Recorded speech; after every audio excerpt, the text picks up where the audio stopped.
चलिए अब हम लोग अपने केस नंबर 5 की ओर बढ़ते हैं। तो केस नंबर 5 हमारा क्या कह रहा है कि when object place beyond the centre of curvature और इन अ कॉनकेव मिरर। तो चूंकि ये हम कॉनकेव मिरर में ही पढ़ रहे हैं तो इसलिए हमने यहाँ पे कॉनकेव मिरर नहीं लिखा था। तो देखिए क्या हो रहा है, ऑब्जेक्ट कहाँ पे है, बियॉन्ड द सी है। मतलब क्या बियॉन्ड द सी का, कि जो ऑब्जेक्ट है ना वो सेंटर ऑफ कर्वेचर और इन्फिनिटी के बीच में कहीं पर भी हम रख सकते हैं। ठीक है, तो अब हम सबसे पहले क्या करेंगे, हम एक कॉनकेव मिरर बना लेंगे। चलिए हम लोग कॉनकेव मिरर बना लेते हैं। तो ये लीजिए हमने बना लिया एक कॉनकेव मिरर। इसको हम पीछे से पेंटेड कर दे रहे हैं, इसका नाम भी डाल दिए। चलिए नाम भी डाल दिए। अब इस पे क्या करना है, अरे इस पे तो हमको एक प्रिंसिपल एक्सिस बनाना है। तो प्रिंसिपल एक्सिस हम लोग बना लेते हैं। ये लीजिए बना लिया हमने एक प्रिंसिपल एक्सिस। इसको हम लोगों ने क्या बोला था, पोल बोला था, जिसको हम लोग पी से डिनोट करते हैं। फिर हम एक पॉइंट लेते थे फोकस, जिसको हम लोग एफ से डिनोट करते हैं। फिर सेम डिस्टेंस पे हम लोग क्या लेते थे, सेंटर ऑफ कर्वेचर। तो हम लोग लेंगे सेंटर ऑफ कर्वेचर, जिसको हम लोग सी से डिनोट करते हैं। अब हम लोगों का क्वेश्चन क्या है कि ऑब्जेक्ट कहाँ पे होना चाहिए, beyond the centre of curvature. तो हम लोग क्या करते हैं, थोड़ा सा इसको बढ़ा लेते हैं। तो अब हम लोग क्या कर ले रहे हैं, यहाँ पे जो है अपना ऑब्जेक्ट रख देते हैं। ठीक है, रख दिए। ठीक है, ऑब्जेक्ट को रख दिए। तो ये जो ऑब्जेक्ट का रेज है वो तो इसके पैरेलल ही जाएगा, इस पे इंसिडेंट करेगा।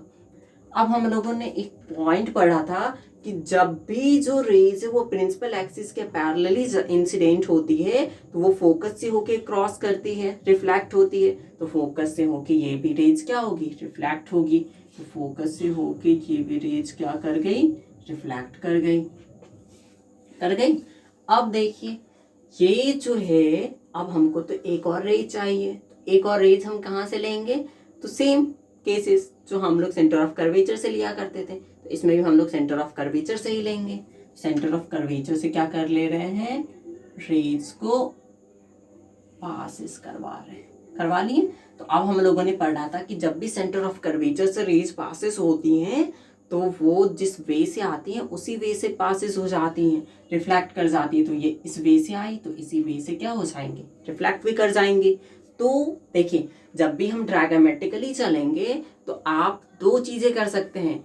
एक तो पीछे वाला जो हमारा रूल्स का कॉन्सेप्ट है उसको भी रिवाइज कर सकते हैं, साथ ही साथ इसको और भी अच्छे से समझ सकते हैं, जिससे कि ये जो हमारा डायग्राम है ना वो क्रिस्टल क्लियर रहे हमेशा। तो इसीलिए जो है हम लोग पॉइंट बाय पॉइंट जो है ना इसको रिपीट करते हुए चल रहे हैं। ठीक है, तो अब हमने देखा कि ये जो है एक पर्टिकुलर पॉइंट पे कट कर रहा है। अरे हाँ, ये पॉइंट पे क्या हो रहा है, कट कर रहा है। इसको पहले हम नेम दे देते हैं हमारा ऑब्जेक्ट का, ए बी। ठीक है, अब हमने देखा कि हमने ऑब्जेक्ट तो ऊपर रखा था, बना कहाँ, नीचे। मतलब एक बात समझ में आई कि ये जो ऑब्जेक्ट है ना वो इसका जो इमेज है वो इन्वर्टेड बन रहा है। तो हम लोग कोई बात नहीं, ये लीजिए इस पॉइंट को हम यहाँ पे डाल देते हैं, ऑब्जेक्ट बन गया हमारा, इसका इमेज बन गया। तो बी जो है यहाँ आ जाएगा, ए यहाँ आ जाएगा, कोई बात नहीं। चलिए अब हम लोग नेक्स्ट क्या ऑब्जर्वेशन में ले रहे हैं। ऑब्जर्वेशन में लिया तो हमने देखा कि ये फ्रंट ऑफ द मिरर बना। ठीक है, फ्रंट ऑफ द मिरर बना। और क्या देख रहे हैं हम लोग, तो देख रहे हैं कि जो इमेज का फॉर्मेशन हो रहा है वो सी एंड एफ के बीच में हो रहा है। मतलब जो हमारा centre of curvature and focus है उसके बीच में हो रहा है। वाह, ये तो बहुत अच्छी बात है। मतलब हम लोगों को ये कॉन्सेप्ट अच्छे से समझ में आ रहा है। तो चलिए अब इतने पॉइंट को हम लोग लिख लेते हैं कि हमारा इमेज का फॉर्मेशन कहाँ हो रहा है। तो देखिए जो इमेज का फॉर्मेशन है वो सबसे पहले कहाँ हो रहा है, इसको लिख लेते हैं, centre of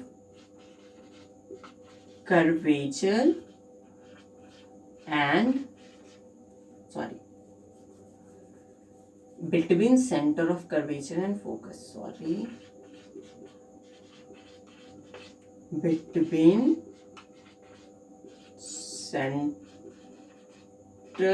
of curvature and focus। ठीक है, इसको शॉर्ट में भी लिख सकते हैं, between C and F। ठीक है, नेक्स्ट हमने क्या ऑब्जर्व किया था कि ये कैसा बन रहा है, रियल इमेज बन रहा है। तीसरा क्या देखा था कि ये इन्वर्टेड भी बन रहा है। ठीक है, चौथा क्या देखा था कि ये फ्रंट ऑफ द मिरर बन रहा है, फ्रंट ऑफ द मिरर बन रहा है।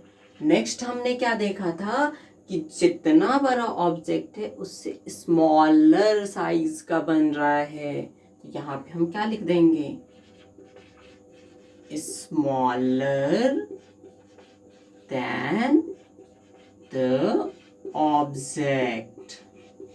क्या इसको हम लोग स्क्रीनिंग कर सकते हैं? बिल्कुल कर सकते हैं। क्यों नहीं कर सकते? क्योंकि ये तो रियल है, तो रियल को तो हम लोग स्क्रीनिंग कर सकते हैं। तो इसको भी लिख देंगे कि इसका हम लोग स्क्रीनिंग भी कर सकते हैं। ठीक है, तो ये थे हमारे, ये जो हमारा डायग्राम बना उससे हमने इतने चीज ऑब्जर्व किया कि हमारा जो इमेज है वो कैसा फॉर्म हो रहा है, कहाँ पे फॉर्म हो रहा है, किस तरीके से फॉर्म हो रहा है, उसके क्या क्या प्रॉपर्टीज बन रहे हैं, इसको हमने इस लेक्चर में देख लिया। अब हमारा एक लास्ट केस बचा है, उसको अब भी हम लोग देखते हैं। ठीक है।